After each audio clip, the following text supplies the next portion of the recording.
Every few years there's rumblings of a live-action Danny Phantom movie.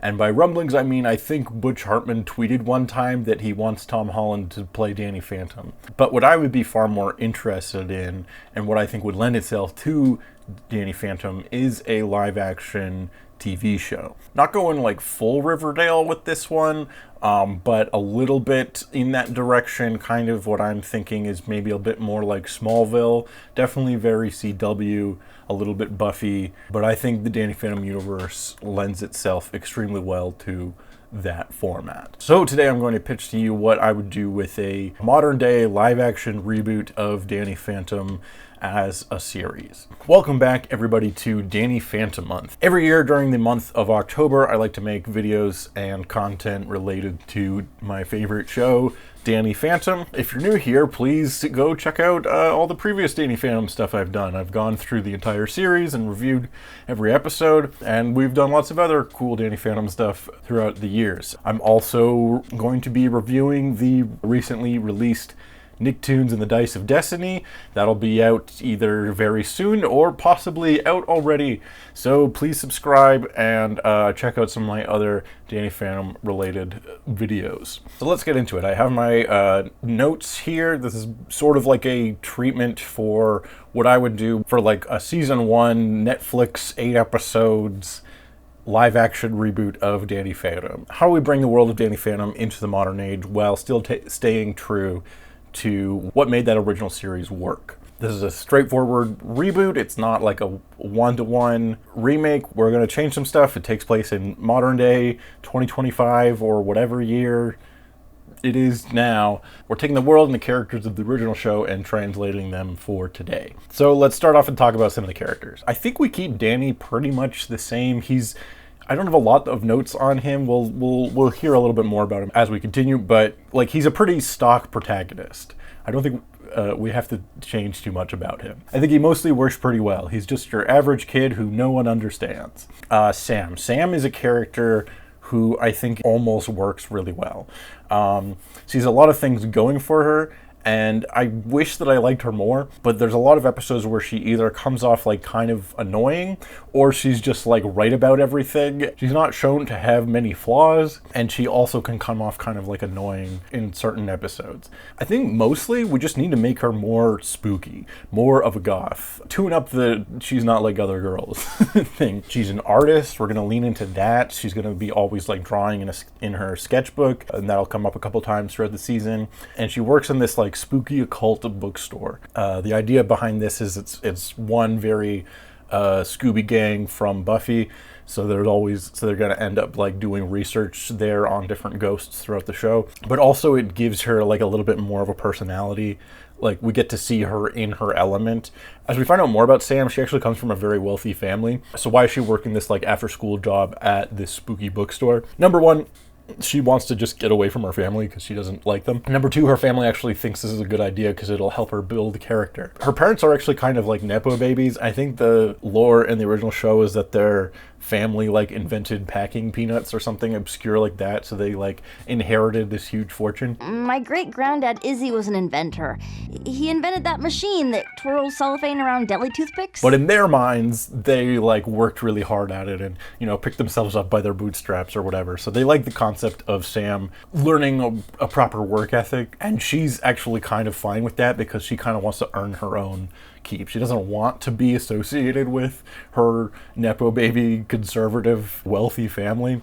And so her earning her own some amount of savings gives her kind of like a sense of ownership over her own actions and responsibilities and stuff. The Manson family, I think, is actually really interesting, and I'd like to explore them some more too. In the original show, like Granny Manson is kind of implied to have this like hippie, bra-burning feminism phase when she was young, which probably led to the next generation of Mansons, like Sam's mom and dad swinging the other way and going more conservative in the like Reagan era. So when Sam comes around, she has to lean like even harder onto the left, being a like ultra recyclo vegetarian. So I think the trick with Sam is trying to find like a balance between Sam being just like right about everything, or being this like silly parody of the libs, right? She's super left wing. She hates corporate stuff. She's very much an environmentalist, and sometimes like the show kind of treats those angles of Sam as like a silly parody of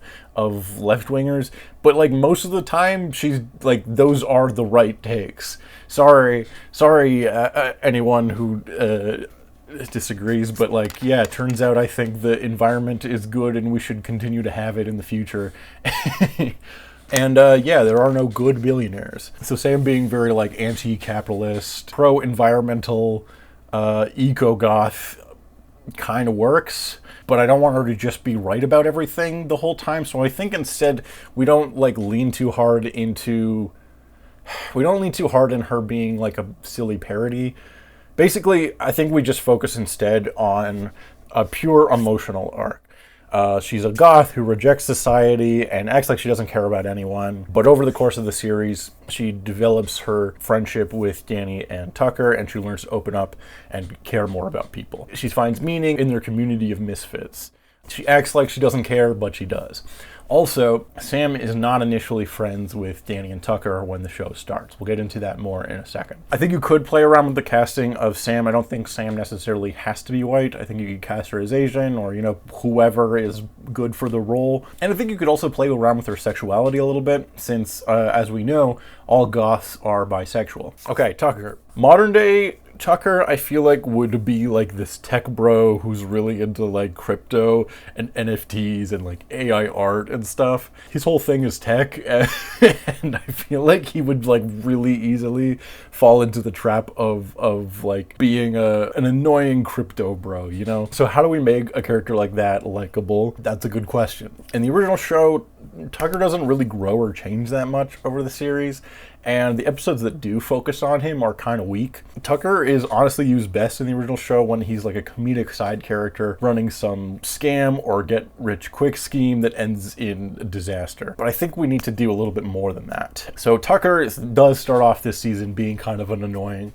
tech bro. He like hero worships this tech billionaire named Nikolai Technus, who of course we'll learn more about later. But later on in the season, he has sort of a revelation and he starts to see things differently. Again, I don't want to make it as black and white as just like, oh, Sam is right about things and Tucker is wrong about things. But like, if you take the core of those two characters, I feel like that's kind of ends up being true a lot of the time. So I think we do have to give Tucker a bit more of like a redemption arc. And again, ultimately the main core of the season is about like Danny, Tucker, and Sam growing together as friends. Also, Tucker is a confirmed furry, and he starts dating Wolf by the end of season 3. A little bit about like the backstory of the show before we get into episode 1. So around 20 years before the start of the show, which I guess puts it in like, what, 2005 or something, around the time the original show aired, Jack, Maddie, and Vlad, while in college, open a prototype portal to the Ghost Zone.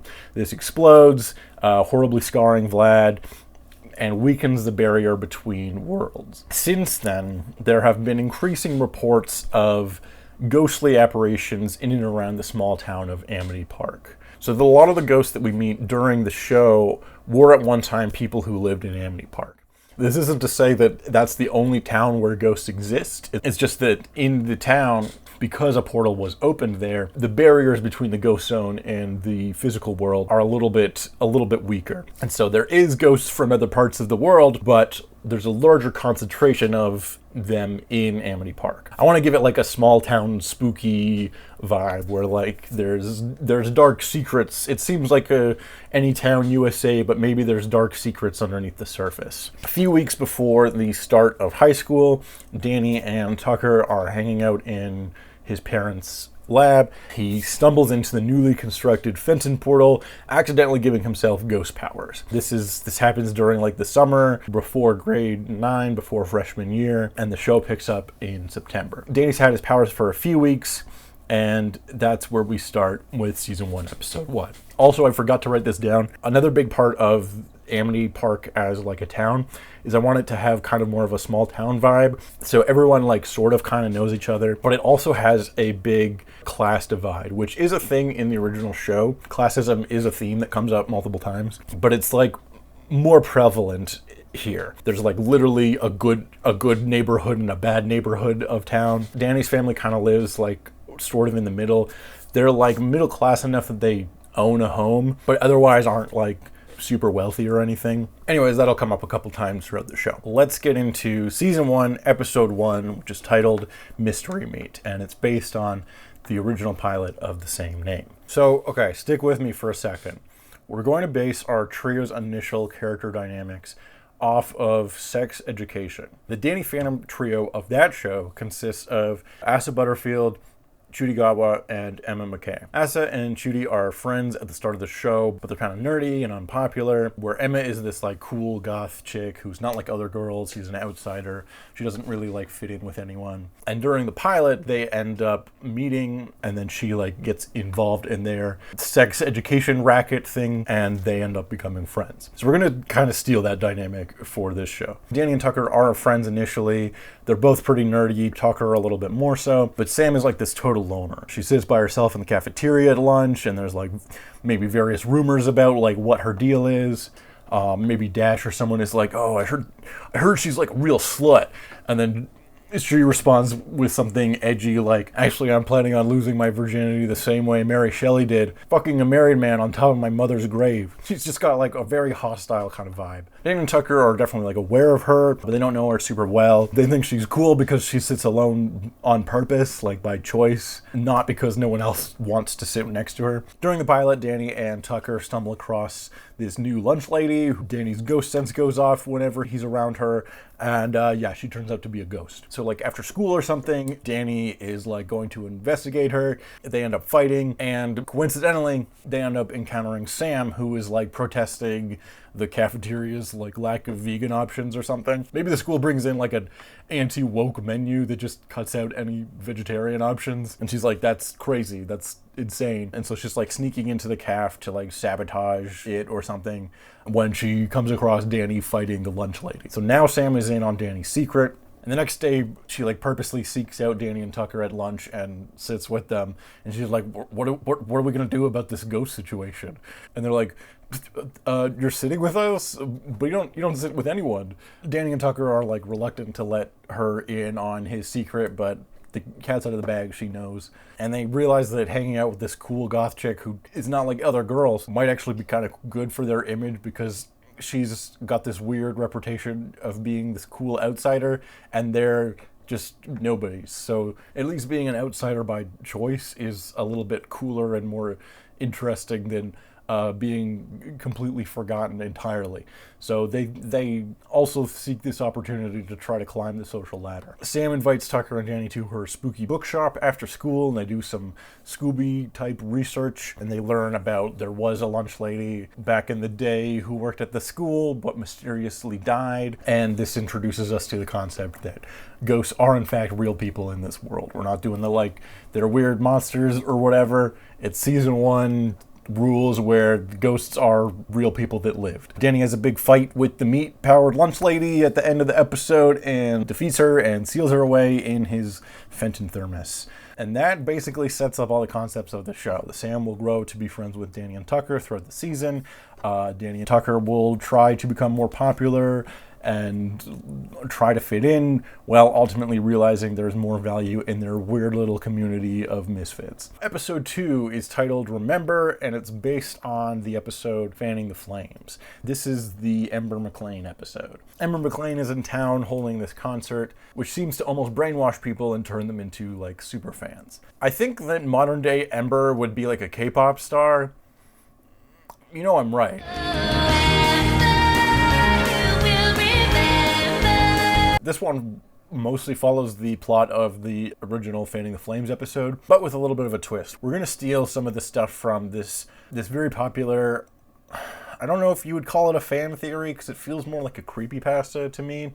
But basically there's this very popular like fan fiction thing where people alleged that Ember had this secret backstory that was originally supposed to be in the show, but I can't find a solid source for this.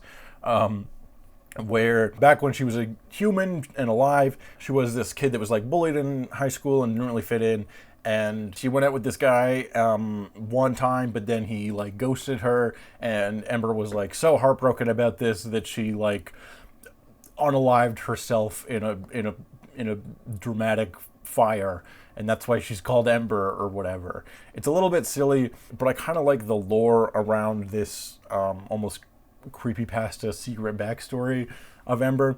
So I think we play with that idea here. Sam and Tucker doing research like find out that in like Ember's song lyrics, she hints at this tragic backstory, and while they do some research, either online or at the spooky bookstore, they find out that there was this girl named Ember McLean who lived like, I'm thinking maybe back in the 90s, and went to Casper High and then died under mysterious circumstances. So Ember's whole like "You Will Remember Me" song has this kind of double meaning where one, she is like trying to draw power from all her fans, as that's kind of a big part of how her powers work, is that like when people chant her name and she grows in popularity, she becomes more powerful and her influence on others becomes stronger. But there's also this dark undercurrent of like this teen who didn't fit in and was so heartbroken and so afraid of being forgotten that they eventually became this supernatural ghost thing that craves attention and fame. I was forgotten,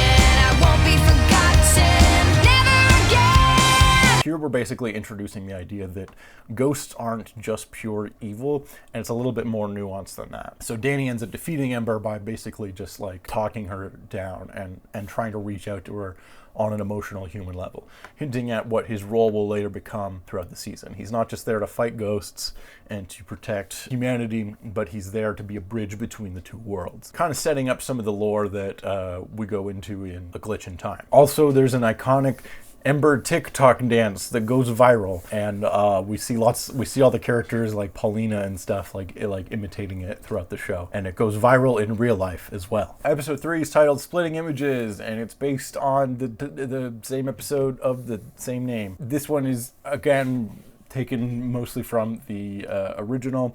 Jenny gets assigned a new locker that is said to be haunted because there's this urban legend of this kid, Sidney Poindexter, this like 50s nerd who was shoved into his locker so many times that his soul is said to still reside in it. Hilarious, incredible lore. I love it. And we're going to basically just do that. Again, we're meeting a ghost who is a little bit sympathetic and not a straight-out villain. This is also our first time that we get to see part of the ghost zone, as this haunted locker has this spooky mirror that actually works as a portal between the worlds. So yes, sometimes there are other portals. We get to learn a little bit more about the ghost zone. And this just is another episode where we get to, spend time with our characters. They bond, they become closer as friends, etc. More high school stuff, that kind of thing. Episode 4 is titled Bitter Reunions, and it's based on the episode of the same name. We're going to say that there's like a high school reunion in this one. It's going to be a little bit different, but we meet Vlad Plasmius, or Vlad Masters, initially, and we learn about his backstory with Danny's parents. So yes, decades ago, they had like a ghost hunting startup in their garage, and they successfully opened the first ghost portal, scarring Vlad and giving him his powers. And this also weakened the barrier between the ghost zone and the physical world. And then again, 20 years later, when Danny opens the full-size ghost portal, that weakens the barrier even further, and that's why we're seeing ghosts show up every week. Anyways, back in college or whatever, Vlad like Zuckerberg, Jack and Maddie out of the company, and then like went off to become a billionaire. And what was your ownership share diluted down to? 0.03%. Or maybe it's more like Gray Matter from Breaking Bad, where he like bought out their shares and that was enough for them to buy like a starter home, which is why they can afford a house in this economy. And Jack and Maddie have like maybe sold a few of their inventions to like the government or something, just enough to like get by.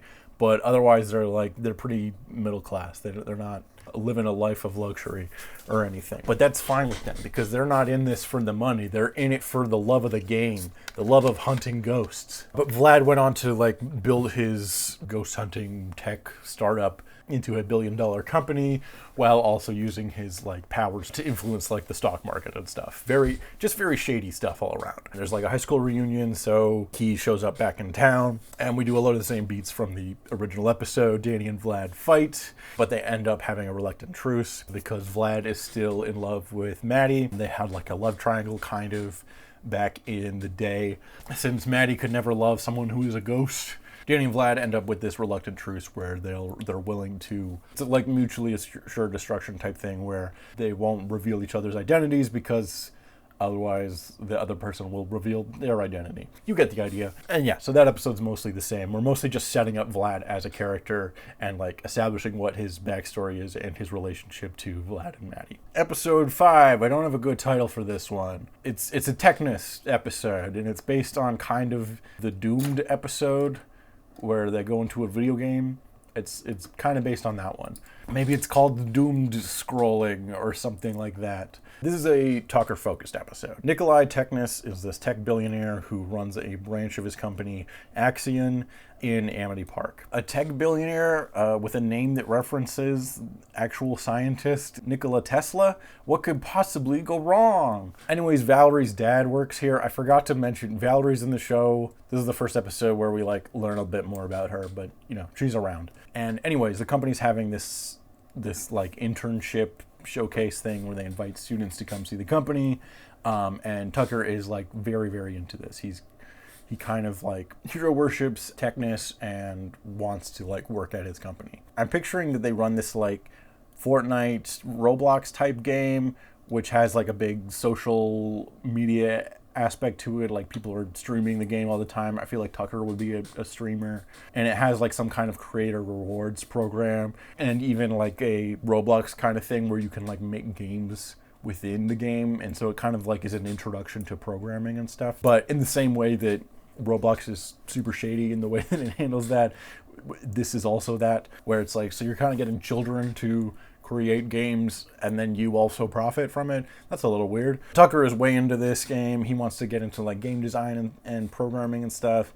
He's like way into the whole like V-Bucks in-game economy. But as he's like doing this, maybe it's like a 1-week internship program that's trying to get kids to be interested in working for the company. So like as he's trying to learn more about the company and doing this internship and stuff, he feels that something's just like not quite right about the way the company runs. And basically he discovers that they're crooked like all the way down. It's just bad all the way. It's like every controversy from every game tech company like all rolled together. The users that are making like in-game mini games like Roblox, the company just uses all that data to just train their AI so that they can eventually get rid of all their coders and all their programmers. They're not only profiting off of children making games for them, but they're also using that data to train an AI that will eventually replace all their employees. Their creators reward program where you can like earn extra V-Bucks for streaming or whatever. It's just a scam. All the revenue just gets like funneled back into the company and through their like cryptocurrency thing. They're just laundering money. They're constantly selling user data to just foreign markets and advertisers and stuff. The social media aspect of the game is just super sketchy and is there to basically just farm outrage and disinformation. It's just bad. It's just bad on every level. Also, Technus is of course revealed to be a ghost, which is, you know, not good, and also a Nazi. Yeah, he's like a former Nazi scientist who got like really into computers after he died and developed tech-based ghost powers. This becomes a major paradigm shift for Tucker. He idolized this guy and really looked up to him. And through just like wanting to learn more about him and trying to learn more about the company, he just went down this rabbit hole and casually discovered how fucked everything is. They weren't even hiding things that well. People just hadn't looked very hard. And I think it would be fun to do the like thing where Danny goes into the video game. Maybe there's like an AR or a VR aspect to the game, so Danny gets to go inside the video game and fight Technus or whatever. It's very, very Ready Player One, which as we know was actually stolen from Danny Phantom. But the main main thing here is that Tucker helps to expose Technus' company. Danny defeats him in a fight, and then Tucker exposes him online or whatever. They trap him somewhere in the metaverse or something. So the company gets a major restructuring. The board fires Technus. As its stocks start tanking, Vlad swoops in and buys out the company. And then as he restructures it, hundreds of employees get laid off, including Valerie's dad, which will set up our next episode. This ends up being a major episode, especially for Tucker. Exposing and defeating Technus was ultimately a good thing, but there were still consequences. The rich still get richer, and the working class suffers. The world is unfair, and this is one of the first times that Danny and Tucker really get a taste of that. They've been having fun during the season fighting ghosts every week, but this is the first time that there has been larger reaching consequences besides just the defeat of a ghost. They're starting to learn that the world is complicated and messy, and that's part of growing up. Episode 6 is titled Shades of Grey, and of course it's based on the episode of the same name. This one is the first major episode where we really dive into who Valerie is as a character. We see her a few times throughout the season. She was in the last episode, but this episode is mostly from her perspective. Valerie gets a new job at the Nasty Burger to help support her dad.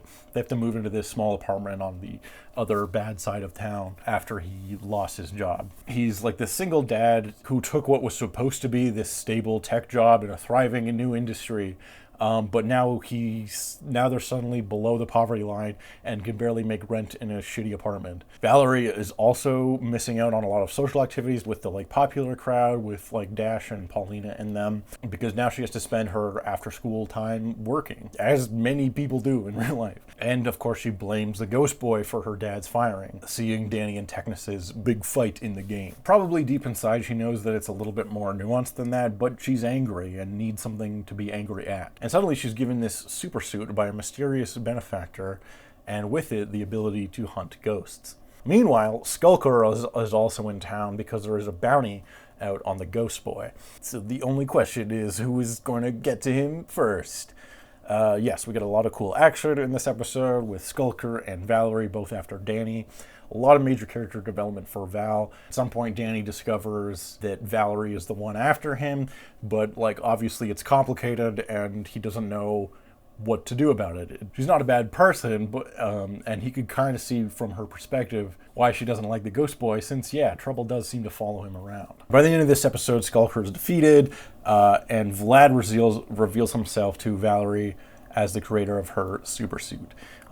He offers her dad a new job at his company, which makes Valerie feel kind of indebted to him. She acknowledges that Vlad is part of the reason that her dad lost his job in the first place, but it's complicated. And Vlad convinces her that the main problem seems to be all these ghosts that are running around, and shouldn't she seize this opportunity to fight them? He convinces her that he's giving her the tools to make a better life for herself. She knows that he's probably kind of shady, but at the same time she doesn't have a lot of other resources. So yeah, it's all gray area anti-hero stuff, and I love that shit. Meanwhile, of course, Vlad is just trying to find other ways to fuck with Danny. He's also turns out to be behind the bounty that was put out on the ghost boy in the ghost zone. So he's trying to destroy Danny through third parties and just generally fuck with him. Episode 7 is titled Control Freak, and again it's based on the episode of the same name. Freak Show is in town, and he's been working in the shadows and recruiting / capturing ghosts, and maybe we hear about him a little bit throughout the season. But he set his eyes on Amity Park since they seem to have an uptick in ghost activity. The Circus Gothica is in town, and this is the first time we see a human villain as opposed to the various ghosts that Danny has fought. And in this case, it's someone who seems to know a lot about ghosts and has various ghost artifacts. Maybe we set up that he has one of the infinity gem, reality gems, or whatever they're called. And Ember is even back as one of Freak Show's various attractions. So Danny and the gang have to figure out how to stop Freak Show's control over these ghosts, and he ends up freeing Ember. They team up and defeat Freak Show. I'd also love to see more of Lydia, who's just this cool tattooed ghost who can send out her tattoos. I just think she's cool and would love to see more of her. And yeah, we get a lot of big spooky Halloween set pieces around in this episode. Building up to episode 8, Fright Night. This is our season finale, which is set during Halloween. So the first 8 episodes are like roughly the first 8 weeks of school before Halloween. So we're in full spooky mode now. And it's a Halloween episode, which means that we get to have all our characters wear costumes, which I think would be fun. Danny would go as Crash Nebula. As we know, he wants to be an astronaut, and also they've at least hinted that Crash is like implied to exist in both Fairly Odd Parents and Danny Phantom. Tucker, I feel like, would probably go as something like D&D related, something very nerdy. And Sam would go as either like one of the like femme monsters from that one episode. It's like the femme alien, Terminatrix, or Nightmarica, if I'm remembering that right. Or she would go as like an obscure horror character, like the werewolf from Ginger Snaps. I feel like Paulina would go as like Wednesday Addams, and that would be a fun moment to have Sam like scoff at that, and then Danny and Tucker are like, I thought you liked goths, and Sam's like, oh, Wednesday's too mainstream. And then we'd have like Dash go as the ghost boy, as Danny Phantom, because I think that would be fun. Okay, I was trying to figure out how we get to like the Fright Knight's sword. After Freak Show is defeated, all of his various ghost artifacts are confiscated, but somehow in the chaos, Dash manages to steal the Soul Shredder, the Fright Knight's sword, and uses it as a prop for his Halloween party. This, of course, unleashes the Fright Knight, and things go bad. We get a big battle between Danny and the army of skeletons. The Fentons also show up and help fight some of the ghosts. Valerie comes back, and she like reluctantly teams up with Danny to fight some of these ghosts, but is like, this doesn't mean we're even or whatever. Sam, of course, has like a book on the Fright Knight, and they figure out how to defeat him. She also designs Danny's logo and gives him this cool leather jacket, which is based on the Smallville jacket, and I will model exactly what that looks like here. Wow, look at that. Isn't that cool? So that's how we work in the Danny Phantom logo into the main design, because throughout the season he's just wearing the like season 1 outfit where it's just the jumpsuit without a logo on it, and then in a very like Daredevil season 1 finale suit up scene, he gets an excuse to put on the jacket that has the logo. I think that would be very fun. In the big battle, even Dash ends up helping out a little bit, and we learn that he's a little bit more nuanced than we first thought. He's also insecure about fitting in, and is worried that he'll peak in high school and that there's nothing for him to look forward to outside of this. So he gets humbled a bit during this, and looks to Danny to guidance, since his family seems to be the authority on ghost hunting. And so yeah, he gets to like help out in the final battle a little bit. What can I say? I like a bully redemption arc. I think they're fun. And this is our first large-scale ghost attack, so the public can no longer deny the existence of ghosts going forward. Throughout the season up to this point, there have been like some weird occurrences and stuff, and reports of ghosts. Danny's parents are obviously convinced that everything that's happened has been ghosts, but there hasn't been enough hard evidence to suggest that everything is just like a weird thing that happened, or like a strange individual and not straight up a ghost. But army of skeletons attacking the town, that's pretty hard to gloss over. Danny gets to use the sword at one point and defeats the Fright Knight. We learn that the Fright Knight is actually just a pawn working for the Ghost King, and we set up Pariah Dark as the big like Thanos threat for next season. And a little bit about season 2. This season we build up to the Ghost King, who's the big bad final boss of the season. And there's also a lot more about like, now that the cat's out of the bag and ghosts exist, there's a lot more people reacting to that. So like the guys in white show up at some point. We do the episode with Spectra, which I think is kind of an underrated episode. And this new guidance counselor is brought in to help people deal with the trauma of facing all these ghosts or whatever. It's such a great premise of this evil guidance counselor who like you're supposed to go to try to get a grasp on like what the fuck you're supposed to do outside of high school, and you just end up feeling worse off after the visit. It's kind of brilliant. So I love that idea. I love all the concepts that are like a little bit, the ghost is like kind of a real person, but like in a high school setting. I think that stuff is from season 1 is great. And so I'd love to do more with that. We'd probably also set up like Walker. I'd love to bring in like Johnny 13 and Kitty. Lucky in Love is a great episode I'd love to do. Probably introduce Desiree. Doing the Christmas episode would be fun, and ending season 2 with Rainstorm. Season 3, that's when you can get into like Ultimate Enemy, bring in Danielle, and have a lot more stuff with Vlad throughout that season. And maybe you do Reality Trip and like bring back the stuff set up with Freak Show. But that's sort of all I had going forward. And, you know, if they make more than that, that would be cool. But those are just some ideas of where it could go from season 1. That's mostly it. Yeah, that's all. That's what I got. I think it would be very fun to do a live action Danny Phantom show. I think there are a lot of ways you could do some cool stuff with it.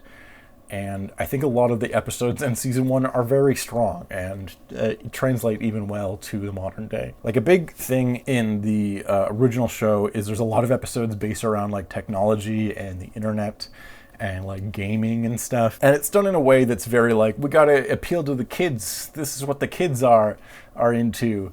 And you can kind of tell that they don't really fully understand how the internet works or anything. Technus has 5 of the 7 silver keys. 2 more and he's king of the World Wide Web. But at the same time, it's like touching on fears about like, oh, kids are spending too much time online and stuff like that. And there's always been a seduction of the innocent type pushback on any new type of media that people don't understand, that kids like. Comic books had this, video games had this, and of course like social media and stuff. But more recently, with like TikTok and AI and stuff, the way that social media just like farms outrage and disinformation and stuff, it's kind of had the best case for like social media is just rotting your brain and AI is just rotting your brain and making you dumber. And it's like, yep, it kind of is actually. So I think there's some stuff that has weirdly not exactly aged well, but they're like touching on themes that are actually in some ways just as, if not more relevant today. So I think there's a lot of really interesting stuff that you could play with there. And of course, like capitalism and classism is also an undercurrent theme of the show, and I think that would be interesting to explore more as well, where a lot of the villains are billionaires, turns out. Oops. Just like in real life, all the bad guys are cartoon billionaires. So I think there's a lot of stuff in the show that actually would translate really well to the modern era. Oh yeah, and of course having the overarching themes of the show being about like friendship and learning that the ghosts that they fight were at one time people, and it's a little more nuanced than just good versus evil. A lot of them actually do have sympathetic backstories, and there's more to them. And that would be another thing I'd love to see the show do, is that throughout the series, as it goes on, Danny ends up like teaming up with a lot of his villains, and we get even redemption arcs for some of them. I think that would be very cool. And yeah, that's my ideas of what I think they should do if they ever made a live action Danny Phantom. Will they ever do such a thing? Probably not, but that's okay. What do you think? What would you do with the show? What are some characters and stuff that you would like to see? Or what are some new ideas that you would want to see? Let me know in the comments and all that stuff. And make sure you subscribe, because we got more Danny Phantom coming soon. I'm going to talk about the video game, and also later on in early November we have the release of Danny Phantom Fair Game, the new graphic novel that continues the ongoing adventures of our favorite ghost boy. So look forward to that. I'm going to talk about that when that comes out. And you know, if you're interested in it, buy it and pre-order it, because that's if you want there to be more Danny Phantom stuff, the most practical thing you can do is to pre-order the graphic novel that is coming out and buy it. So yeah, that's it. Thank you for watching. I hope you liked this. I certainly had fun making it. And go watch some of my other videos. Go watch the Spider-Man video. I did a video about the Spider-Man 2 video game for PS5 and nobody watched it. Please go watch it. I think it's pretty fun. Bye-bye. See you next time.